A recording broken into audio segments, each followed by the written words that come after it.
Dalam Yeskiel 41 ayat 20, apakah arti dari penggunaan gambar pohon-pohon korma pada dinding-dinding bait suci yang baru? Saya bacakan ya pendeta. Yeskiel 41 ayat 20. Dari lantai sampai ke atas pintu terukir kerup-kerup dan pohon-pohon korma pada dinding. Silakan pendeta. Terima kasih. Pohon korma disebutkan bukan hanya di dalam ayat ini, tapi juga atau di dalam penglihatan ini, penglihatan Yeskiel tentang bangunan bait suci di mana ada pohon korma dan lain sebagainya dalam hiasan di dinding dan sangat artistik, begitu luar biasa. Bukan hanya disebutkan di sini, tetapi juga dalam ornamen untuk ruangan bait suci yang dibangun oleh Salomo. Contohnya kita baca dalam 1 Raja-Raja pasal yang ke-6 ayat yang ke-29. 1 Raja-Raja, coba kita buka 1 Raja-Raja pasal yang ke-6 ayat yang ke-29. Oke. Ayat 29. Dan pada segala dinding rumah itu, ini tentang bait suci yang dibangun oleh Salomo. Dan pada segala dinding rumah itu berkeliling, ia mengukir gambar kerub, pohon korma dan bunga mengembang, baik di ruang sebelah dalam maupun di ruang sebelah luar. Perhatikan bahwa pohon korma di dalam Yeskiel pasal yang ke-41 ayat 20 maupun dalam ayat yang baru saja saya bacakan dalam 1 Raja-Raja 6 ayat 29, pohon korma selalu disebutkan bersama-sama dengan kerub. Ada kerub juga di sana di dalam dua ayat tadi. Pohon korma lalu kemudian ada kerub. Pohon korma menggambarkan sebuah tempat yang subur, yang indah, yang berlimpah dengan air, tidak ada kekeringan. Contohnya kalau kita baca di dalam Keluaran pasal yang ke-15, Keluaran pasal yang ke-15, kita boleh baca dalam ayat yang ke-27. Ini gambaran tentang apa yang ada di Elim. Keluaran 15 ayat 27, sesudah itu sampailah mereka di Elim. Di sana ada 12 mata air dan 70 pohon korma. Lalu berkemah mereka di sana di tepi air itu. Jadi pohon korma ini menggambarkan bahwa ada suatu tempat yang subur, suatu tempat yang produktif, yang menghasilkan, suatu tempat yang berlimpah, suatu tempat yang menyenangkan. Nah, pohon korma yang menjadi ukir-ukiran pada dinding bait suci, baik yang dilihat oleh Yeskiel maupun yang ada secara nyata dalam bait suci yang dibangun oleh Salomo, selalu disebutkan dengan kerub.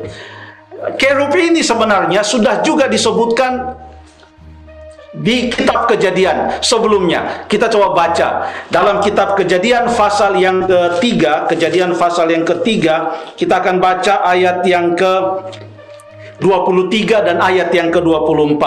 Lalu Tuhan Allah mengusir dia, manusia itu, dari Taman Eden supaya ia mengusahakan tanah dari mana ia diambil. Ada apa di dalam Taman Eden? Segala pohon-pohonan, ada kesuburan, ada air di sana, ada sungai di sana, tempat yang sangat indah. Tuhan katakan semua buah pohon dalam taman ini boleh kamu makan kecuali yang satu itu, tempat yang sangat indah. Lalu kemudian dikatakan setelah mereka jatuh dalam dosa, maka Tuhan mengusir mereka dari dalam taman itu. Ayat 24 mengatakan ia menghalau manusia itu, dan di sebelah timur Taman Eden ditempatkannya beberapa kerub atau malaikat dengan pedang yang bernyala-nyala dan menyambar-nyambar untuk menjaga jalan ke pohon kehidupan itu. Jadi kerub dan tanam-tanaman yang dilukiskan pada tembok-tembok bait suci mengingatkan akan sejarah tentang Taman Eden, di mana umat Allah berbahagia di Taman Eden, tetapi oleh karena mereka jatuh dalam dosa, mereka akhirnya keluar dari Taman Eden, hidup di tempat yang tidak seindah Taman Eden, di dunia kita sekarang yang berdosa ini. Tetapi selain itu mengingatkan tentang masa yang lalu, tentang bagaimana manusia pernah hidup tanpa dosa tapi sudah berdosa.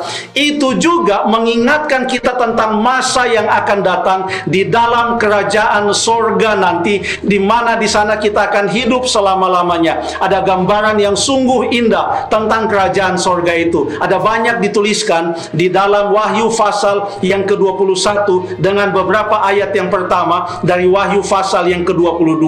Tetapi ada gambaran tentang orang-orang yang masuk ke dalam kerajaan sorga, yang berdiri di hadapan takhta anak domba itu. Kita boleh baca di dalam Wahyu pasal yang ke-7 ayat yang ke-9.